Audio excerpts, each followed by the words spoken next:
Well, thank you. I'm honored to be here today. But before we can start this, we need our jurisdiction panel.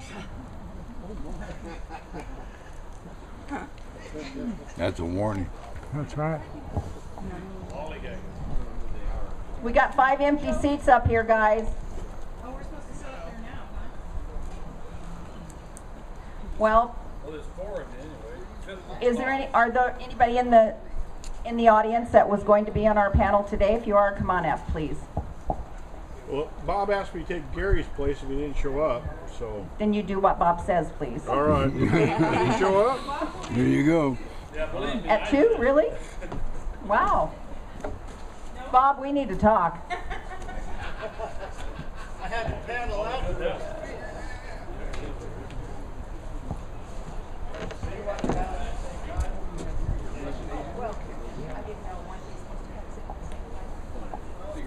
Better seat anyway. You can sit better up here than down there. Do you have your microphone? I'll bring it. Okay. Okay, so I'll go ahead and get started. Like I said, I have the honor of being here today because I was at last year's rally around the flag and I was sitting on the committee. I am Luma Worton. It's who I am. It's not my name. Name is the depiction of property by the owner thereof, and I'm not owned by anyone. I am Luma Worton. This is my brother Dennis behind me. Sorry about that. And I'm here today as a result of my father, World War II veteran. He's now gone. I got tired of listening to my dad tell me how bad my government was. And he kept telling me that and telling me that, and I remember as a 14-year-old listening to my father fight with the IRS on the phone because he was having his taxes done by a judge in Fort Bragg, California, who used to be an IRS agent. And I remember one November when they stole $30,000 out of my mother and father's bank account at one whack. Okay? So I looked at my dad one day, about 20 years ago, 22 years ago now, and I said, okay, Daddy, I'm gonna prove you wrong. You tell me where to start. And I will never forget the look on that man's face that day. He had the biggest smile I'd ever seen on his face, and he told me to start with the Council on Foreign Relations, the Bilderberger Group, and to follow the money. Not only did I prove my father right, I proved him absolutely right. The IRC codes are being misapplied against members of the general public. They're for federal employees, government employees only. So after my husband died, I bought a computer and I spent a lot of time on the computer, and I found a man named Chuck Consis who was suing the IRS. And I took all of his documents and all of his law, and I spent a lot of time in the law library confirming what he said. And he had started forming lawmen groups across the country, and I went to my brother Dennis and I showed Dennis what I had found, and I said, Dennis, we need to start teaching this. People need to know that our income taxes don't apply to us, that our money is being stolen. So I also asked to become Southern Oregon director for Chuck Consis's lawman group. I found out that we could put a free ad in the newspaper, the News Review, if we had a group. And we had our first meeting back in 2003, and a woman named Helen Kapitka came to that meeting. And she had all the same information that I had, and she'd been fighting the IRS too. The second meeting, she brought her daughter, Ray Kapitka, and my life has never been the same since.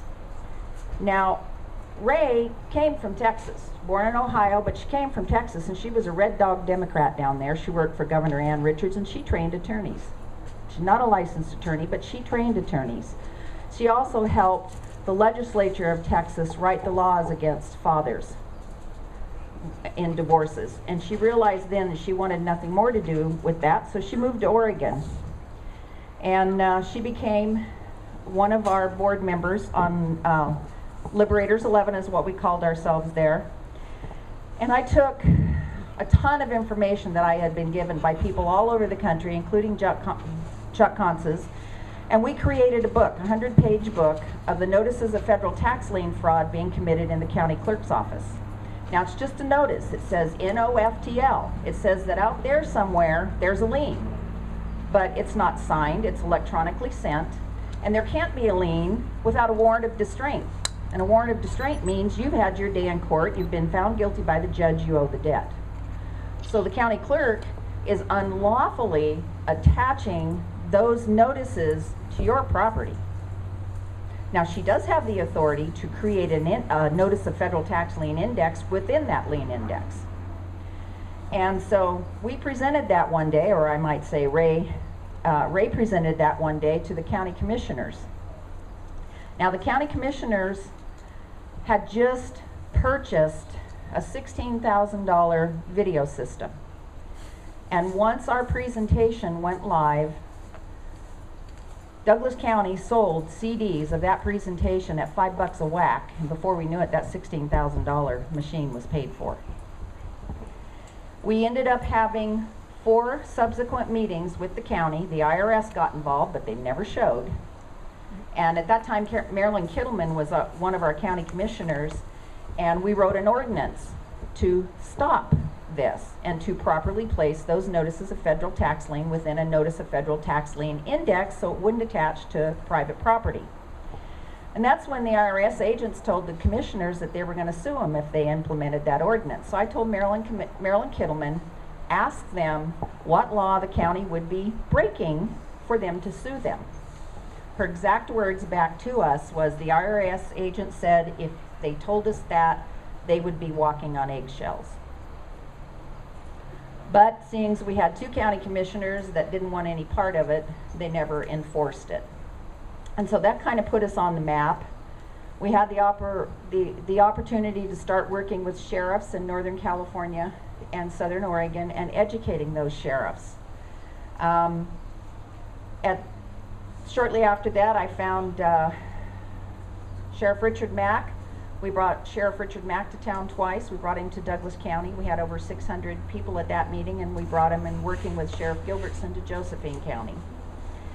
And we ended up going out on our own because we wanted to really educate our sheriffs on what their jurisdiction was. There's a court case called Prince versus U.S., and in that court case, the court was very clear. The sheriff is the chief law enforcement officer in the county. Nobody else. There can't be a federal agent in the county without his permission, and he can't even give that permission. He would have to deputize them and send them to the school in the state, the police academy, yes. And so we formed our own, the Liberators then agreed to form our own National Constitutional Sheriffs Association. And prior to that, though, when we were working with Sheriff Richard Mack, he called me in November one year, and he says, Loma, the people I'm working with, he kind of went his own way and we were doing our own thing. He says, the people I'm working with, we got a event scheduled in Las Vegas, and we don't have a venue set. Would you come on board, you and Ray, and help us set the venue? Because he'd seen our success with 2 other events we put on. And so we said yes, and I talked to Ray, and in 4 days we had the event booked. And that's where I met Nate Hockett at that event. And Nate, would you raise your hand right there? Nate is a deputy out of Washington, and we ended up asking him to become a board member when we finally formed a board member for National Constitutional Sheriffs Association because of his constitutional knowledge. Anyway, we held our first event in Reno, and we brought for that event a gentleman by the name of Doyle Shamley, Veritas Research Consulting, and he was also at that time Natural Resources Director for Apache County, Arizona. American Lands Council, Ken Ivory was there, and I got to meet Bill Redd and Bill Howe. Bill Redd has since passed away, but Bill Howe, along with Doyle, was his researchers. And if you look at all of these books right here, the statehood book here, the RS 2477 Roads book, the property clause, those are the books, and all the law and evidence in those books is what Utah is using to take back their lands from the federal government. So we started working with Doyle and brought Doyle to Oregon through retired legislator Jeff Krupp. And the reason Jeff got interested in it is he was at one of our meetings, November of 14, I believe it was, and he realized that jurisdiction is the key to taking our land back. And this is a 1,000-page book. Now, I haven't read the whole thing. I've read parts of it, but we had a young man synopsize this down to 16 pages. And he was speaking that night that Jeff Krupp was there. And I'll tell you a little bit more about that in my PowerPoint. But Jeff said, you know, we need to bring Doyle Shamley to Oregon. And the reason Doyle got involved with this is he started presenting all the law that's in those books to his 5 county commissioners. Supervisors are called down there. Each one of them was an attorney. Each one of them verified the work that's in these books. So they hired Doyle as their natural resources director. Okay. In Doyle's presentation, he testified. Actually, what they did was their 5 county commissioners had the courage to write ordinances. Now, we have the 2 ordinances on our table back there if you guys want a copy of them. But they wrote an ordinance to take back control of their fire burns and their roads. Now, our county commissioners already have the authority to clean and log 300 feet back on every side of the road in this county. Doesn't matter whether it's dirt or whether it's paved road, up to 3.5 miles into the wildlife urban interface. Now think about that for a minute. Yeah, we got some strange topography in Douglas County where I'm from, but 3.5 miles just to clean and log. How many years worth of work is that in your county, our county, on this in Oregon? Why aren't they doing it? So they hired him, they wrote the ordinance. Once they implemented that ordinance, the county becomes lead agency, and this is a secret. Everybody talks about coordination and cooperation. Federal government has to coordinate and cooperate. Federal government ain't gonna coordinate or cooperate until the county becomes lead agency. That's what happens when they write that ordinance and they certify it. They become lead agency. They call their first meeting, they invite all the players to the table.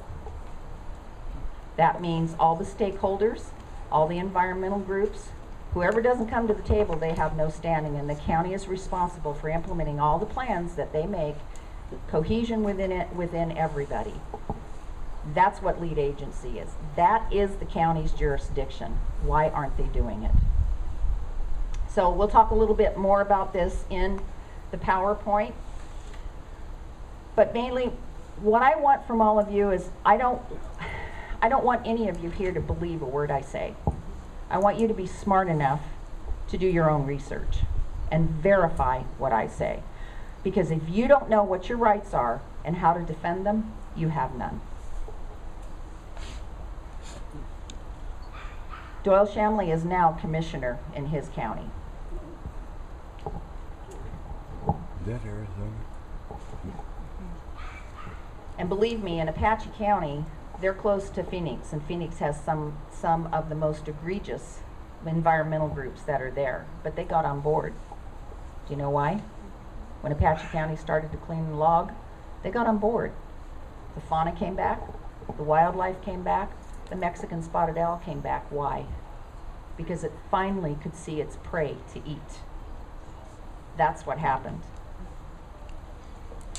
At that time, they had one sawmill, one shift, one sawmill without electricity.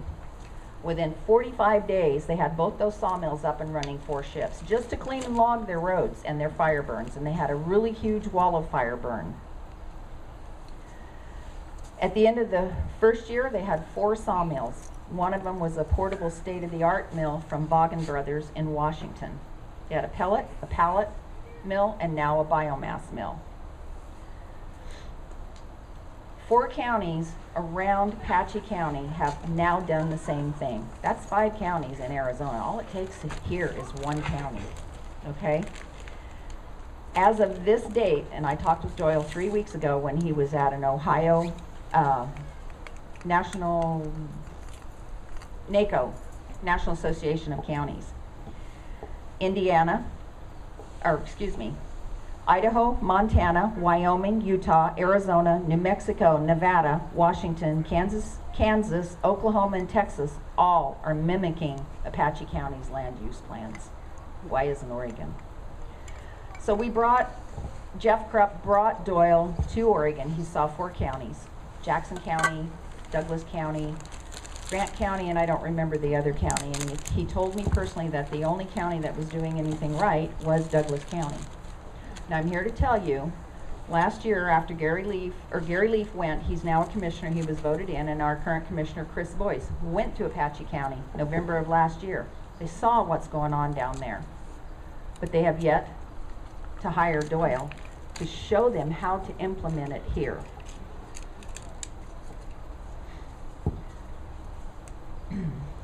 It's their county land use and regional planning that they're using to confront these agencies with, the rogue agencies from the federal government. They're in the process right now of releasing a 63,000 acre timber sale last month, and many others since January, and they are now finishing up a 90,000 acre timber sale. Oh, big Because change. they're keeping constant, substantive pressure on the federal agencies. Doyle's consulting group was invited by the EPA, the Environmental Protection Agency, to help rewrite the WOTUS. And Jack, I believe you spoke about that. It's Waters of the U.S. Before they pulled it, because his commentary made it so obvious that the WOTUS had huge mistakes in it, in their proposal, and they would lose. They did the same thing for the hazing and ozone rulings in their state. Now in the 9th and 10th Circuit Courts, Doyle's having his consulting group having done 146 pages of documents from the U.S. Fish and Wildlife Service for the attorneys to sue the agency on the wolf programs. So, bye-bye wolves. And one of the counties at the NACO meeting he shared with me back in last month in Ohio, one of the supervisors or county commissioners, whatever they're called, made the statement that hiring a resource coordinator was the best money that the county commission had ever spent. And it was the best money Apache County ever spent by hiring Doyle Shamley as their natural resources coordinator. And another thing that Jack talked about, he talked about commentary. Your county should have one person studying the Federal Register every day with all the laws that they write so that the county can make their own commentary. Otherwise, they have no standing when it comes to these laws being implemented. Doyle has testified before Congress about what his natural resources, or about what they've done in Apache County, Arizona. And if somebody can pass these out for me, somebody come up and pass these out to everybody that's here, please. After Doyle got through testifying, Congress's Natural Resources Committee came out with this statement saying that the Apache County solution is a solution for all of the western counties. Why isn't it being implemented here?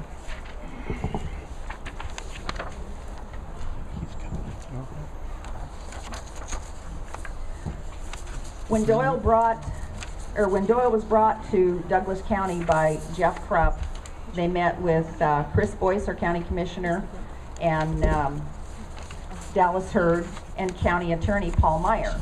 And Doyle shared with me that he had to tell Paul Meyer, county attorney, to shut up 3 times. He didn't know what he was talking about. At the end of his presentation to those 3, Paul Meyer made the comment that, by golly, this might actually work.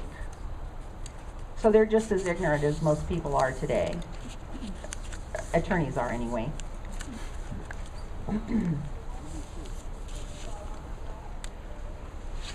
And Doyle was here at Rally Around the Flag last year, and I had the honor of sitting on the jurisdiction committee, like you guys are sitting here, or the lands committee is what you're called.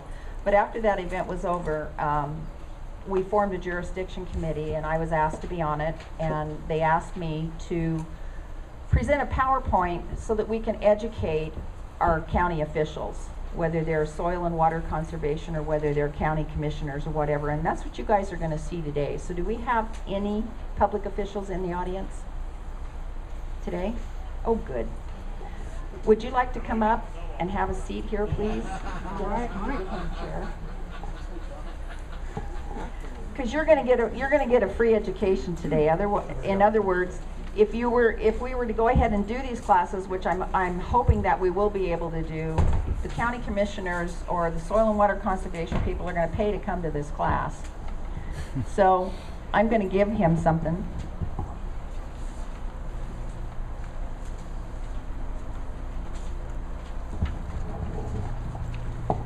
It's not free. What county are you from? Polk County? You know, the one county I didn't do. Okay, that's okay. And if you could give the lands people one of those too, so that they have them.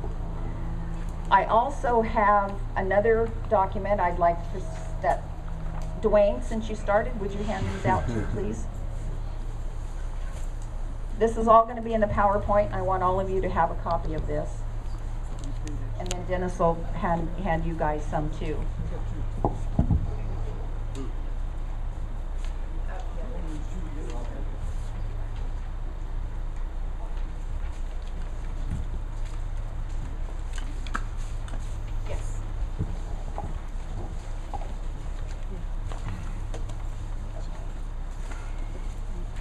You want one? Sure. Okay. Oh, they go together. So Mike, Two? I have some questions for you today, and I'm just going to treat you like you were here at I'm this fine. event. Okay. Yeah. And I have 3 questions for you, Mike. The first one is, and you can answer them simultaneously if you would like. Mike, or Bob, do we have your microphone, please? Why are you here at this class? What do you expect to get out of this class? And how do you plan to apply what you learn here today? And you have no knowledge about what this is going to be. My wife made So me come. hang on to that. We'll come back to this at the end, and if I may put you on the spot, I'd like you to answer it. Okay? So, like I said before I start my presentation, I want you to forget everything you've been told, Mike. I want you to pay attention to the facts of this presentation, and I want you to think about how these facts can be applied to your county to correct the problems that your county is facing. And this class is for a better understanding of what our founders intended for the federal government to hold land. So can the federal government lawfully hold land or territory within our states and within our counties? That's the big question. And there's a difference between land and territory. Some of us know what the supreme law of the land is. Some of us don't. But it starts at Article 1, Section 8. And this all tells you how Congress shall have the power to lay and collect taxes, duties, imposts, excises, debts, provide for the common defense, general welfare of the United States, duties, imposts, and so on.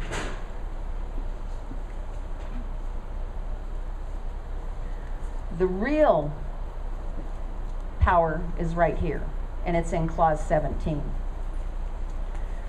And it clearly says that the United States can exercise exclusive legislation in all cases whatsoever over, you can't see that real well, such district not exceeding 10 miles square. So where is 10 miles square? That's Washington, D.C. It also says by sessions of particular states and the acceptance of Congress to become the seat of government for the United States. Now they can have authority over all of that, but it must be places purchased by the consent of the legislature of the state in which the same shall be, and pay attention to these 7 things, for the erection of forts, magazines, arsenals, dockyards, and other needful buildings. Got to be seated, and the proper way to be seated is for the legislature. The governor recommends a piece of property, it's sent to the legislature sends it to the United States Attorney General. Why? Because he's going to qualify it for one of these things here. If it qualifies, it's sent to Congress, Congress accepts it, They pay for it, and it's recorded, titles issued, money's exchanged hands.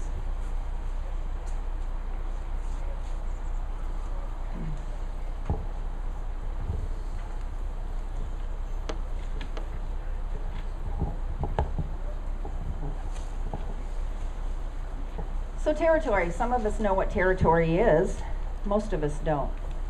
So territory is a tract of land belonging to and under the dominion of a prince or a state. The territories of the United States is the territory of Michigan, Oregon, all of those, or the Northwest Territory. These districts of this country, when they were received into the Union and acknowledged as states, lost the appellation of territory. That comes out of Noah Webster's dictionary. So when Oregon became a state, it's no longer territory.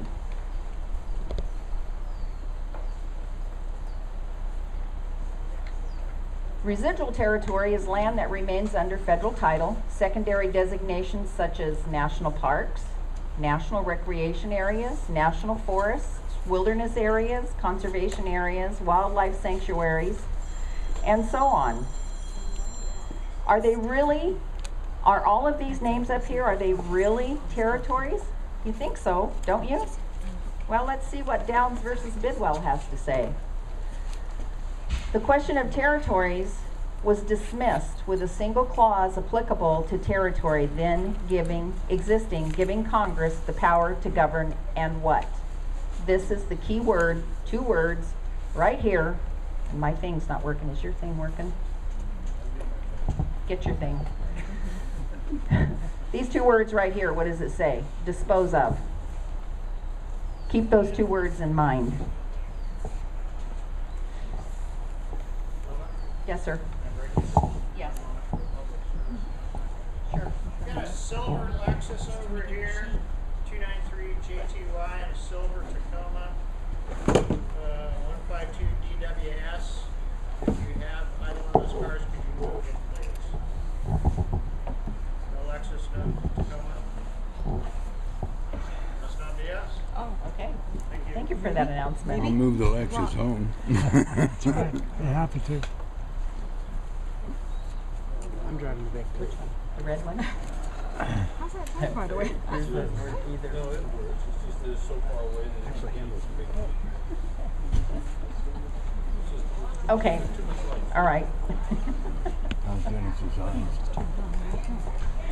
Better? Dennis's eyes better?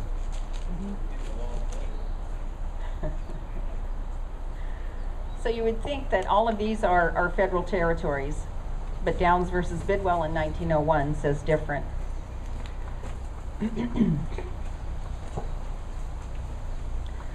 So what does the property clause of the Constitution say that federal zones are? Well, it's a division between the following: Alaska, Arizona, California, Colorado, Idaho, Montana, New Mexico, Nevada, Oregon, Utah, and Washington.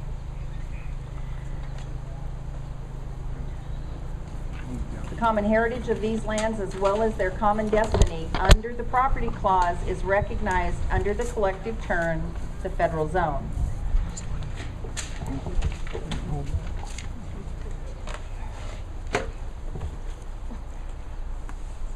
Not by any of the designations of Congress or any of its agencies.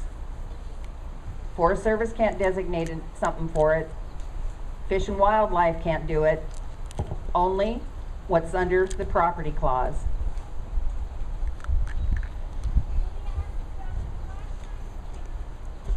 So where are those federal zones? Well, regardless of their present secondary designation for some national purpose or act of Congress, or by an executive action, or even if they are not designated for any specific use whatsoever, these lands originated as federal territorial lands, and they remain subject to the dictate of the supreme law of the land. The supreme law of the land is the Constitution, is it not? And the supreme dictate is located exclusively in the constitutional property clause. And remember what we said a few frames ago about what the supreme law of the land was. It is the Constitution. So what does the property clause really say? Some of us know, some of us don't. It says that Congress shall have the power to dispose of and make all needful rules and regulations respecting the territory or other property belonging to the United States. The property clause gives Congress the authority to adopt any type of legislation for federal lands, including codes of criminal law, family law, exemptions from state taxation for persons residing on federal lands. It's the police power theory is what it is. And that comes out of the Heritage Guide to the Constitution. So what does the court had to say about the property clause?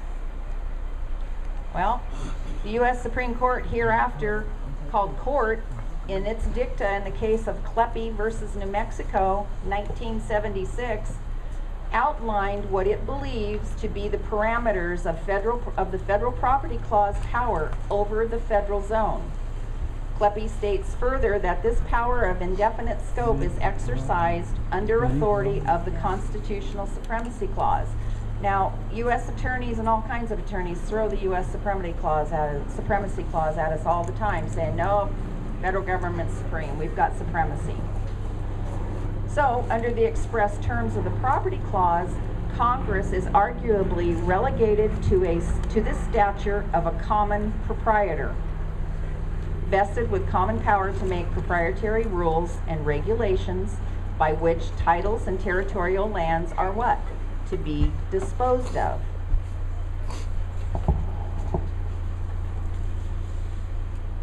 So when the federal attorneys claim that the U.S. is supreme over the states are sovereign over the Fed. And later on, remember the last frame we talked about the national forests in Oregon? Because you got a paper in your hand that will show you exactly what their jurisdiction is over every single forest in the state of Oregon. And we'll go through that. So, why must the Fed dispose of land within the boundary of each state? As long as the state remains in territorial, pre-statehood condition, Congress may govern the land. When the territory becomes a state, the land comes under constitutional protection. And the only power that Congress has over it is that which is delegated under the property clause. Under this clause, all Congress may do is dispose of the land. They can make all the needful rules and regulations to accomplish that goal. Congress is not a legislator, but only a mere proprietor.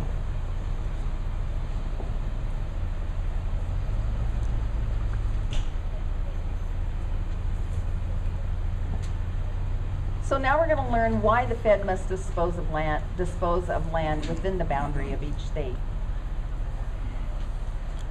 Disposal of the title in land is not a sovereign act, it's a common proprietary act. Congress needs no sovereign legislative power, supreme or otherwise, to meet the requirement of disposal under the property clause. It is their constitutional duty to dispose of the land. It's a mandate. Why are we not enforcing it?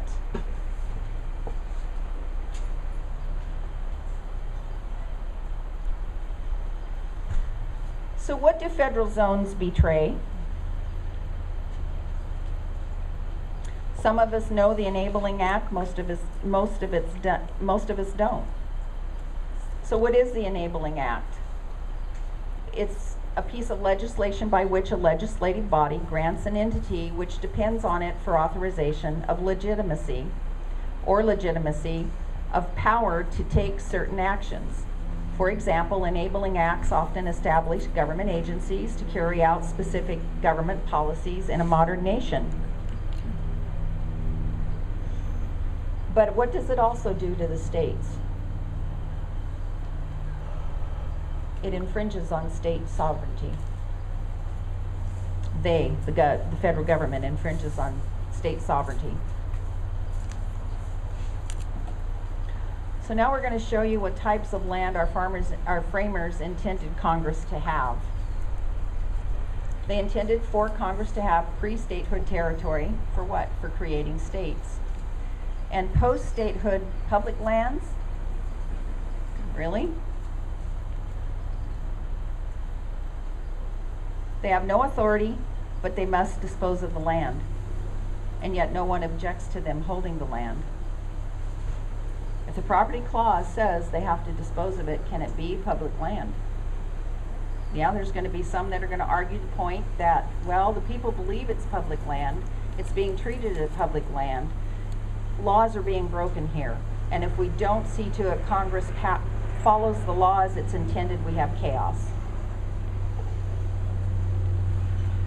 Lands within a state acquired by state legislative consent for specific rules must be ceded, paid for, and title issued.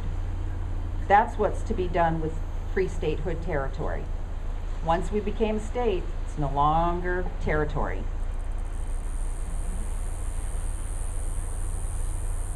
So what does judicial interpretation of the property clause do? Some of us know, some of us don't.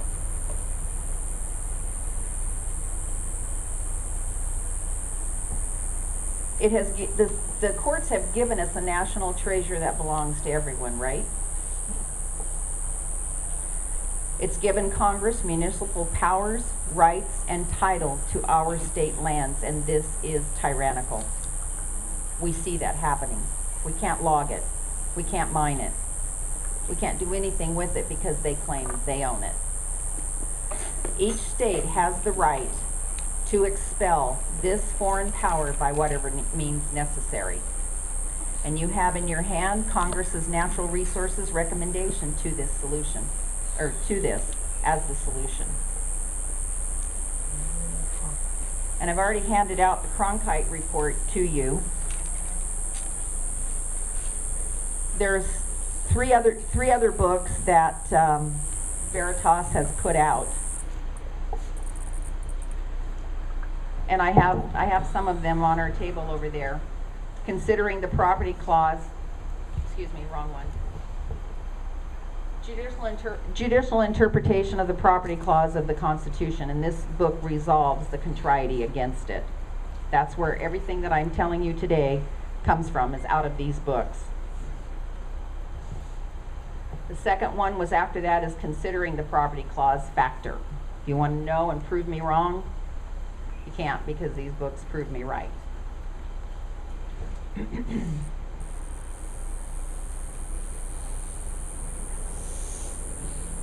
And they're on the table if you want to buy them. They're $10 a piece. So some footnotes from the Factor book by Bill Howe,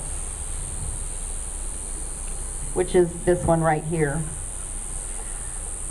Butte City Water Company versus Baker, the court said in 1905 that federal land laws under the property clause are not of a legislative character in the highest sense of the term, but savor somewhat of mere rules prescribed by an owner of property for its disposal. So back in 1995, the court said they've got to dispose of the land.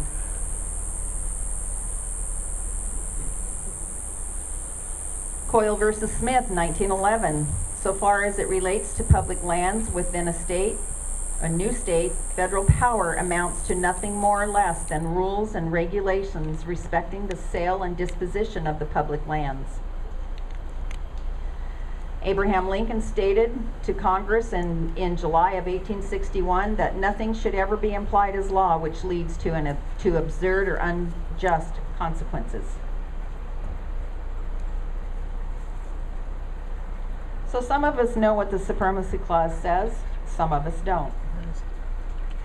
This clause only applies under the authority granted to the government under the Constitution of the United States. In other words, it's the powers outlined in the actual text of the Constitution. All other powers are delegated to the states and or you and I, the people, and that's under the 10th Amendment. So are Congress's acts, regulations, and agency policies and procedures in pursuance of the Constitution in today regarding our land? So what does it mean to dispose of? Well, number one, it says to part with, to alienate, as the man has disposed of his house and removed, to part with to another, to put into another's hand or power, to give away or transfer by authority. Congress shall have the power to dispose of and make all needful rules and regulations respecting the territory or other property belonging to the United States, and nothing in this Constitution shall be so construed as to prejudice any claim of the United States or of any particular state. So ceded. Some of us know what ceded means, some of us don't. It means to surrender or given up. October 10th of 1780, Congress adopted a resolution expressly affirming its intent that all lands ceded to it shall be formed into distinct republican states, which shall have the same rights of sovereignty, freedom, and independence as other states, and that the ceded lands shall be granted and disposed of for the common benefit of the United States. That disposal of the land would occur under such regulations as shall after be agreed upon by the United States Congress assembled, and that the United States shall guarantee the remaining territory of the United States respectively. So why haven't they done it? So what is superseded? Some of us know. I'm going to tell you. It means to literally set above, to make void, ineffectuous, or useless by superior power, by coming in the place of, to set aside, or to render unnecessary, or to suspend. The effect of passion is to supersede the workings of reason. Nothing is supposed that can supersede the known laws of natural motion. You step off a roof, you're going to get hurt. To come or be placed in the room of, hence, to displace or render unnecessary, as an officer is suspended by the appointment of another.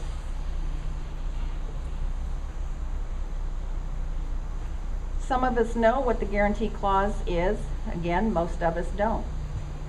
And where is that guarantee clause? It's in Article 4, Section 4. It reads that the United States shall guarantee to every state in the Union a republican form of government. The guarantee of a form necessarily implies a substance to be formed. Accordingly, the guarantee of a formed government under the guarantee clause would be hollow without meaning if there was not also a concomitant right of the state republican self-governance. The guarantee clause impliedly guarantees a right of state republican self-governance. It is entirely consistent with the original object of the claims clause. The claims clause presumes to secure a right to sovereign state self-governance throughout each state's territory. The guarantee clause presumes to guarantee the form of government that, while at the same time implicitly confirms that right. So I'm going to read you something now, and then I'm going to ask you a question.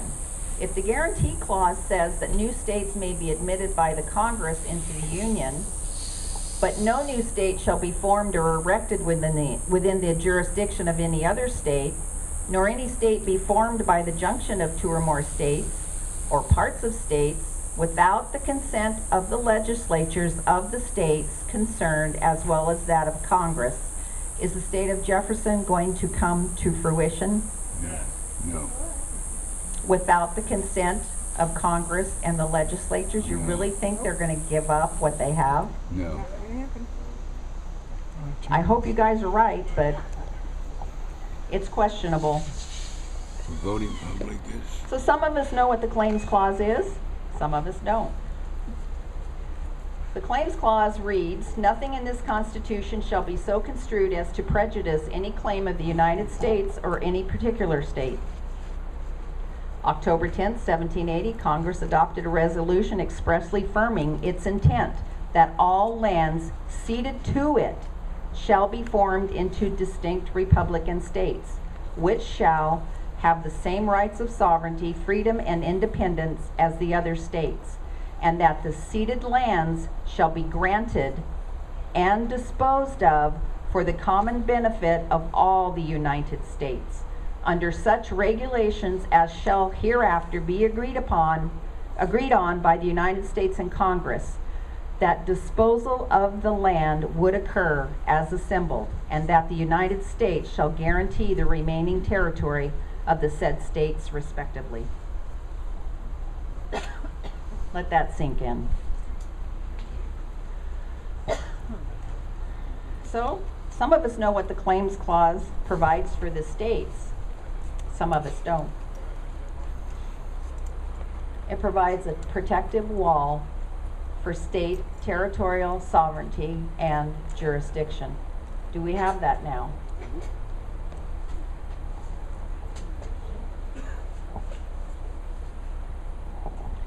Some of us know what the Admissions Act is and where it is.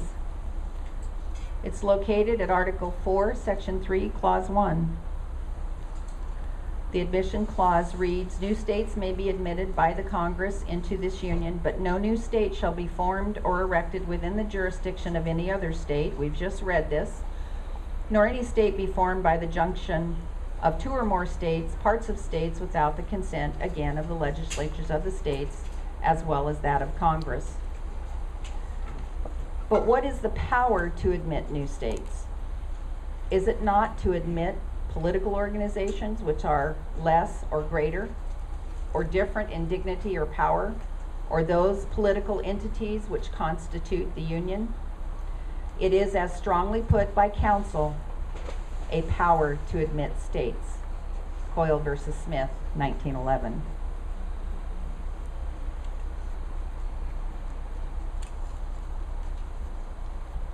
So we've already told you what the Admissions Act is. We've told you why it was written. We've also told you what the federal government's required to do under the Admissions Act. Somebody tell me. You're right. How do we get them to do it? How do we get them to do it? That's a question I'm going to let Dennis answer for you. Because our state legislatures, I'm sorry, I don't mean to interrupt, but our state legislatures, they're not going to take any power. They don't want any part of this. That's why county jurisdiction is so important. That's why 4 counties in Apache County have taken back their lands, and the 11 other states have counties within them doing it. We have to do it, and we have to do it on the local level. That's the only way any of this is going to work. Okay.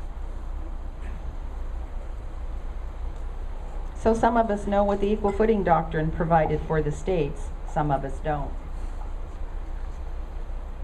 New states under the equal footing doctrine are entitled to the same with respect to the land within their borders, including the unappropriated federal zone, which is counterpart to the former British crowns in the original states.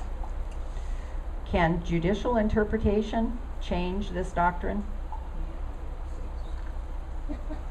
The answer to this question is given by the court in Harcourt versus Gilliard. Each former colony declared itself sovereign and independent according to the limits of its territory. The soil and sovereignty within their acknowledged limits were as much theirs as the Declaration of Independence at this hour.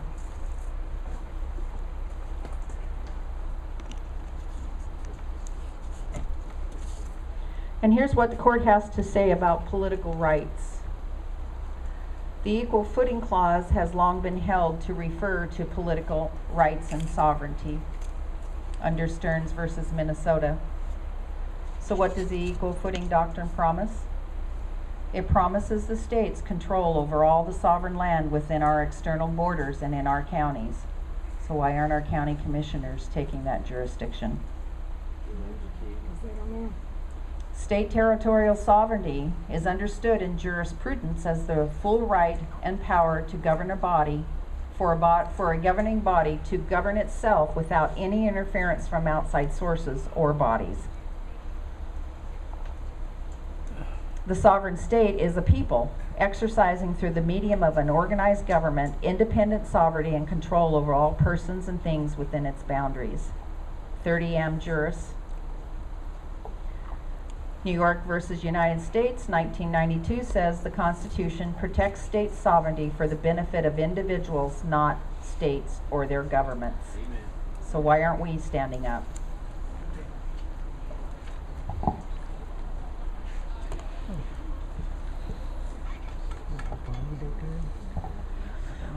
State territorial sovereignty continued. American Juris, Am Juris 16, second edition, sovereignty of the states. The original 13 states existed prior to the adoption of the federal constitution, and before that time possessed all the attributes of sovereignty. These attributes, except those surrendered by the former formation of the constitution and the amendments thereto, have been retained. But the sovereign power of the states is necessarily diminished to the extent of the grants of power to the federal government in the Constitution, and it is subject to restraints and limitations of the Constitution. So if the original 13 entered into the Union and they didn't give up any of their land,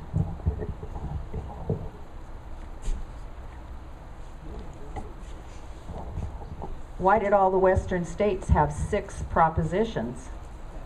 Supposedly to pay for the Revolutionary War, was it? Or Civil War? Which one of the others? We have done the research. This is the research that we did. On July 7th in the Oregon Archives research, Dennis and Eugene Pringle and I researched it. An act of admission for the admissions of Oregon into the Union. It was approved February 14th, 1859, General Laws of Oregon, page 29 and 30. An act relative to certain propositions made by Congress of the United States to the people of the state of Oregon. And it goes completion of laws, the laws of state of Oregon, first extra session, and index to the Senate Journal. What this turned out to be, and it even states so in here, those 6 propositions was supposed to go to the general public to be voted on. It did not go to the vote of the public. The Oregon legislature at that time voted on it. So we have actually entered into an unequal footing with the rest of the 13 colonies.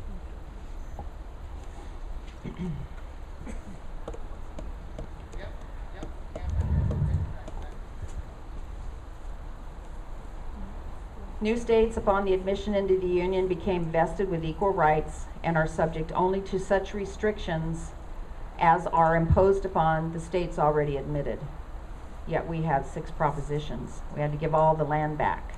Okay, we gave all the land back, but the admission clause says they have to do what with it? Get rid of it. Why? What did our forefathers really intend for the disposal of that land to do for you and I? It's for our wealth, for us to make our wealth off of this land. That's what they intended. That's why it was supposed to be disposed of. Why don't we have the Homestead Act anymore? There can be no state of the Union whose sovereignty or freedom of action is in any respect different from that of any other state. There can be no restriction upon any state other than one prescribed on all the states by the federal Constitution. Congress, in admitting states, cannot restrict such state by bargain. And the state, by so contracting with Congress, is in no way bound to such a contract, however irrevocable it is stated to be. It is said that subject to the restraint and limitations of the federal Constitution, the states have all the sovereign powers of independent nations over all persons and things within their respective territorial limits. American Jurisprudence 16, second edition.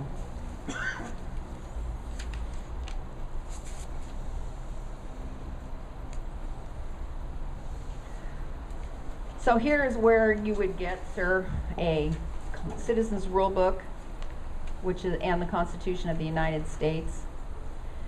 You would get the Resolving Contrariety Book, the Judicial Interpretation of the Property Clause, which I showed you earlier, which states that under the Northwest Ordinance, federal territorial governance ceased upon statehood, giving Congress a common proprietor over residual territory remaining in a new state as public land.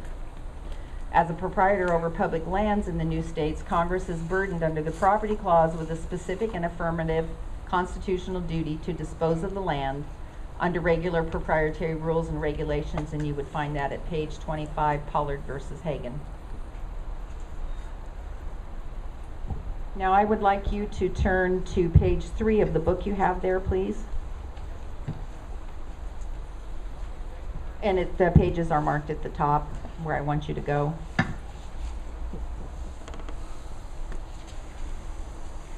What you're going to find there is the Weeks Act.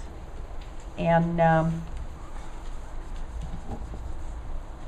what I have here, and this came to me through the events that happened at the Malheur Reserve.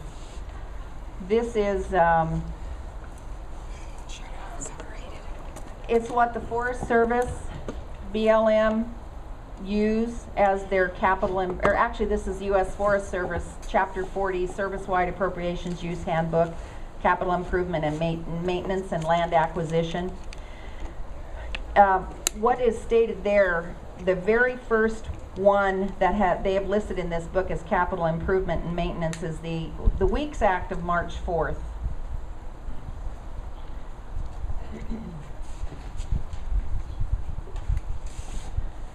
And what it actually says is it's 36 Statute 961.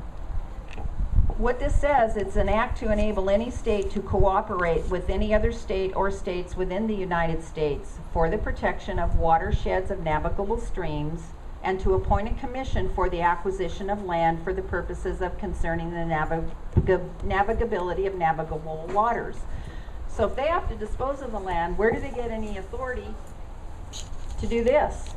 Well, the second sentence says there, be it enacted by the Senate and House of Representatives of the United States of America, Congress assembled, that the consent of Congress of the United States is hereby given to each of the several states of the Union to enter into any agreement or compact not in conflict. Stop right there. This act is in conflict with the Admissions Act. If they can only dispose of it, they can't do anything with the watersheds, can they? Nope.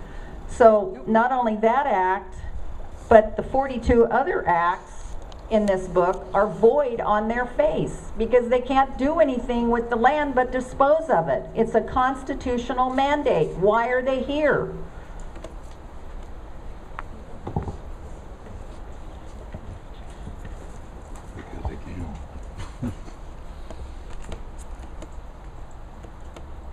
So if you go to page 4, you're going to find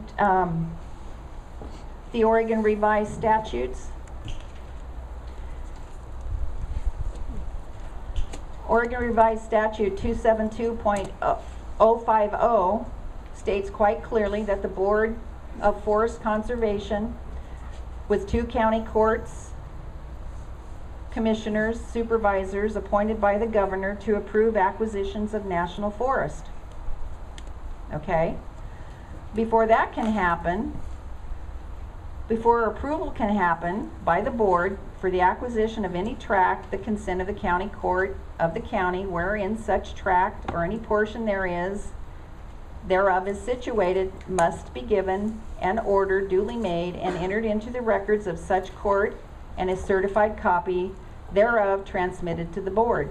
So if you've got county forests, like we have the Umpqua National Forest, is there a certified copy of this transmittal in your records by your court? This also lists 2 the other statutes that are there that Oregon has written.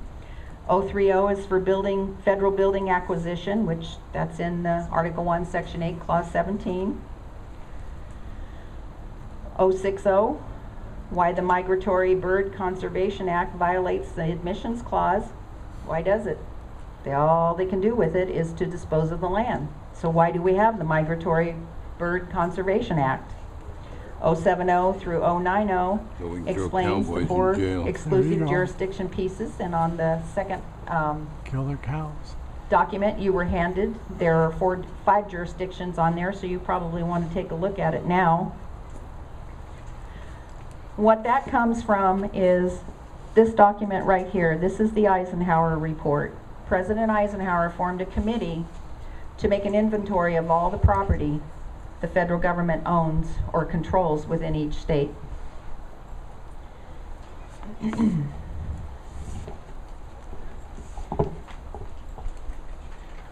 And if you'd like to turn to page 10 in your book.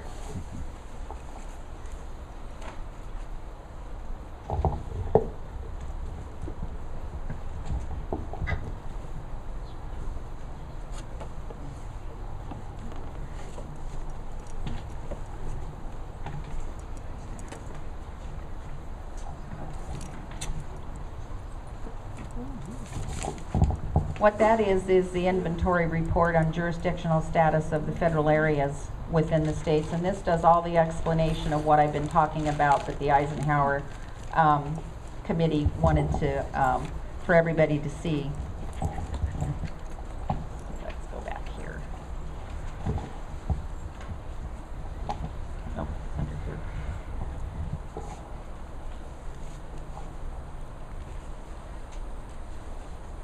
I already told you that President Eisenhower commissioned this committee, and what they came up with is the authority, objectives, scopes, definition, background, source of data of the areas covered, public domain. It gives the agency names by state and the acreage of each state. Again, federal jurisdiction is Article 1, Section 8, Clause 17, and that's where? It's 10 miles square.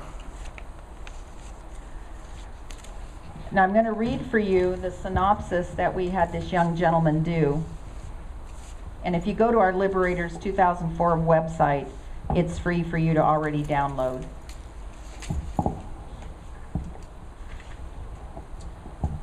So turn to page 5.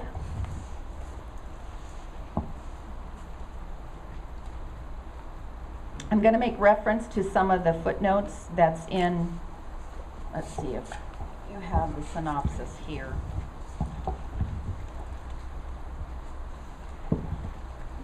I'm going to give you this, Mike, for you to look at because these are the pages I'm going to be referring to. This is my first presentation, so. Anyway, on page 5 that Mike has, it's an inventory report on jurisdictional status of the federal areas within the states composed by a committee appointed by President Eisenhower. 40 U.S.C. 255, 250 U.S.C., or 50 U.S.C. 175, which is amended to become 40 U.S.C. 3111 and 3112. It's the history and development of legislative jurisdiction. Now, the reason this was done is this report came out of the indignation being suffered by our people by government agencies and the confusion on the part of the government agencies. So it was to impart clarification on jurisdiction, which is the first footnote. And let me tell you, this book by no means says the federal government's doing everything right. They're not. This is the report on the jurisdiction, but it is those jurisdictions that they're using to take our land. And there's 4 of them, and we'll go through that. Like I said, by state, it's the real property owned by the U.S. It lists lands in each state owned by its by the U.S. or its agencies, contractors, or corporations. Forest Service is a contractor, corporation. It lists the legislative jurisdiction over those federal areas of real property reported from each county in Oregon to the General Accounting Services, and the types of jurisdiction codes and descriptions in each county in Oregon and in its statutes. Okay, the Eisenhower footnotes, if you'll turn to Mike to page 2 of 16 of the synopsis. Number 1, it says, although it would seem that all land the federal government claims to have obtained during the century aforementioned, it does not make clear that those lands still require cessions from the state, approved by Congress and for the purpose deemed legitimate by the Attorney General of the United States. Furthermore, no such state statute exists in Oregon, and jurisdiction granted cannot be adjusted without congressional approval, except when it is a limitation on the jurisdiction vested in the United States. Now, this young man took 3 months to read this entire thing, over 1,000 pages, and it came down to a 16-page synopsis of what it really said. So what this means is that the federal government does not have actual exclusive legislative jurisdiction except where a sessions, which requires agreement and defined purpose, Article 1, Section 8, Clause 17, as can only be designated by the Attorney General of the United States. It has to be qualified for one of the 7 things if jurisdiction has been granted. So if you'll turn to page 5 of 16, Mike. We have a lot of forts here. Now this is the big gun in their arsenal, and it's called proprietarial interests only. Through this status of jurisdiction, it attempts to legislate for and bar the people from nearly half of the country. However, this status grants the state within which such property exists all the same jurisdiction that would be applied if a private person owned the land. The key here is that the state cannot impose regulatory power directly upon the federal government to tax these lands. That means in order to effectively restrain federal entities, we cannot simply tell them what they can do. Instead, we must tell them as a county what it is that we, the property owners, will not let them do. That's the real power we have here. We cannot regulate them. That does not mean we have the right to give them permission to enter into our lands or operate upon them. The states and the counties must cooperate with the feds to let them do either. Without cooperation, it is them who may not act. We have near infinite ability to act. That's why we must make the resolution under health, safety, and welfare to take back control of our roads and our wildfires. We become lead agency. We control it all. They have to cooperate then. They don't have to cooperate now. Okay, Mike, if you'll turn to page 9 of 16.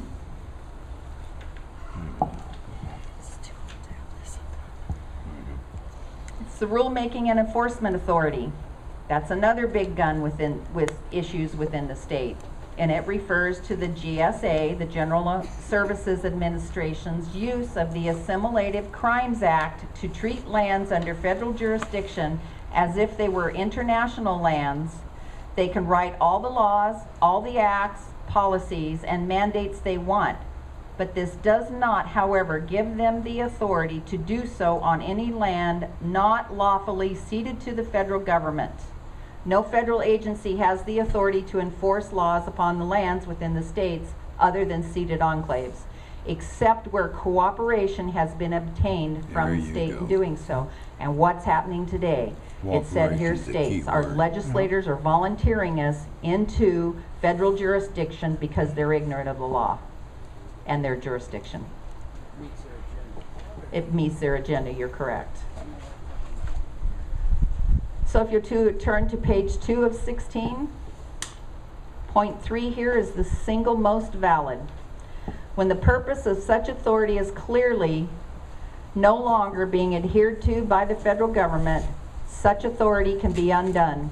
This means that the intentional misuse and negligence of the federal government over our forest lands does in fact open them to legal suit and the denunciation of their authority over said lands.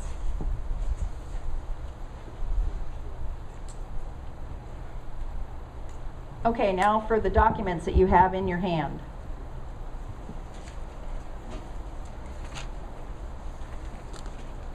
These are the 5 types of jurisdiction. The first 3 are legislative jurisdiction. The codes I have written out for you here on the side.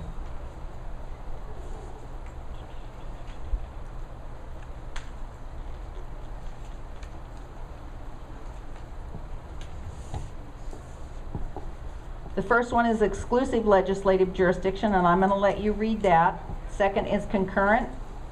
Third is partial. Fourth is proprietarial, so remember number 4. On the side, it specifically tells you the citations to legislative authority for land and areas reported must be exclusive, concurrent, or partial. Jurisdiction, a general or specific state statute or federal law statute has to be cited. There you go. We've already talked about the state statutes. Statutes at large are for the federal government. There has to be an acceptance or recordation date. And I'll show you where that is. Okay, turn to where you see jurisdictional status of federal lands in Oregon. Land area. Oh, okay, sorry. Okay, well the first paper that you have, if you look at the little tiny column right underneath in between jurisdictional status, it says jurisdictional codes. And if you'll go down to where it says multi-county installation, agriculture service, forest service, I didn't have time to highlight these in yellow for you, but this lists all of, I believe there's 13 national forests in the state of Oregon. And if you will look right down that little tiny column, they're all number 4, proprietarial. They're proprietor only. They're supposed to be taking care of our land. There's not one, if you go all the way over to the right, you'll see where it's, one column says under citation of legislative authority, there's a state statute, federal statute, acceptance and recordation date. There are no acceptance and recordation dates, and these came right out of the Eisenhower report.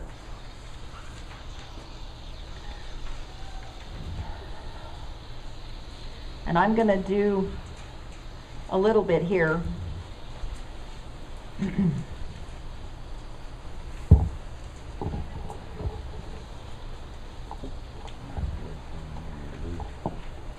I have one for Lane County.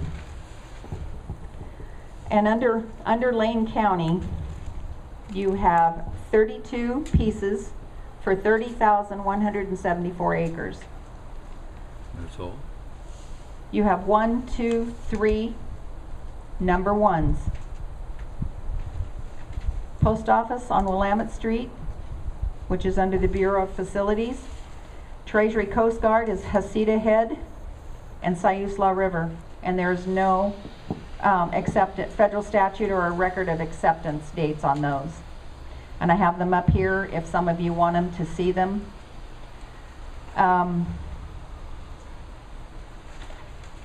Where's my other one? And I have this one right here. And Dwayne, Yep. I'd like to give you one of these, sir, since you're involved in what happened in Malheur.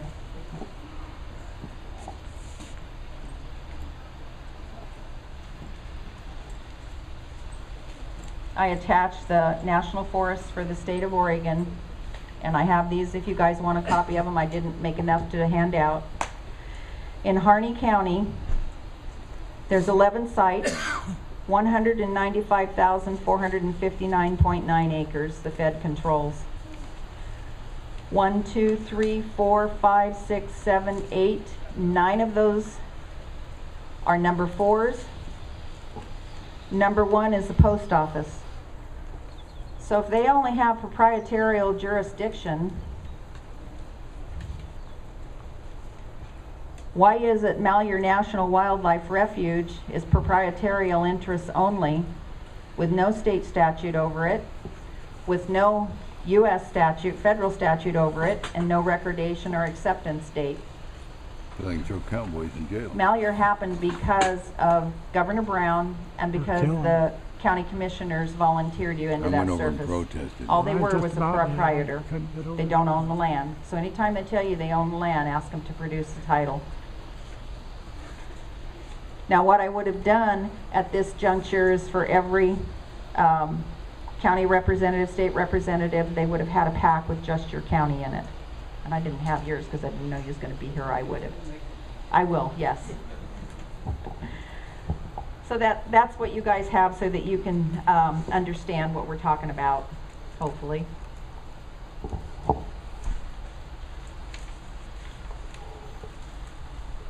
Okay. So let's see what the U.S. Attorney Manual has to say.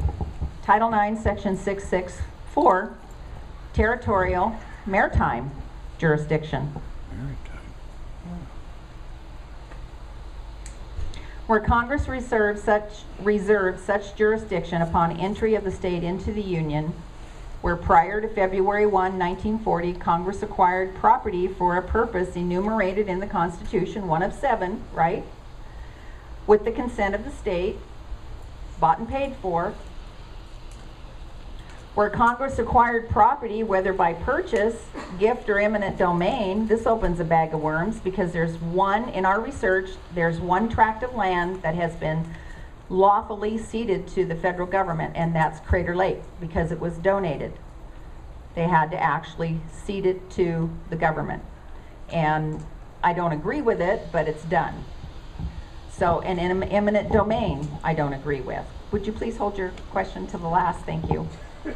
And thereafter, but prior to February 1st, 1940, received a cessions of jurisdiction from the state, and where Congress acquired the property and or received the state's consent or cessions of jurisdiction after February 1940 and has filed the requisite acceptance forms. So they've got to leave a paper trail, and they have not. Oh my goodness, we're through. Except that what all of this is going to lead to is it's going to lead to a workshop with Doyle Shamley. It's going to entail multiple days, 2 8-hour days. You're going to get a detailed analysis of the predominant agencies and acts, the enabling acts, the rules, the Council on Environmental Qualities, or known as CEQs, congressional acts, PEOs, which is as presidential executive orders, and by the way, Doyle told me that they have used one of Bill Clinton's executive orders to gain property back. Wow. You're going to receive court rulings along with a substantive commentary course. We also have a paper of all the jurisdictional, of all the Is that before or after? court decisions on jurisdiction. And you're also going to receive an in-depth study of the necessity of disposal and technical land terms. So, now we have questions. Do you want to moderate it? So anyway, let me finish. I'm sorry. The question at hand is, can our counties afford to manage our lands? Oh.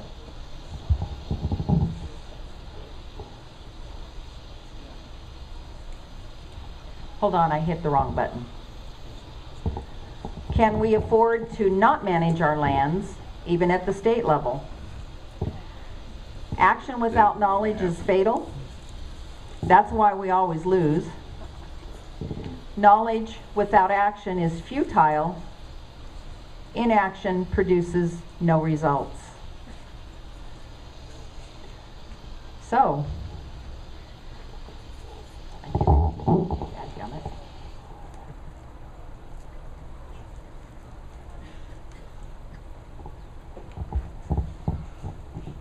where would you like to start?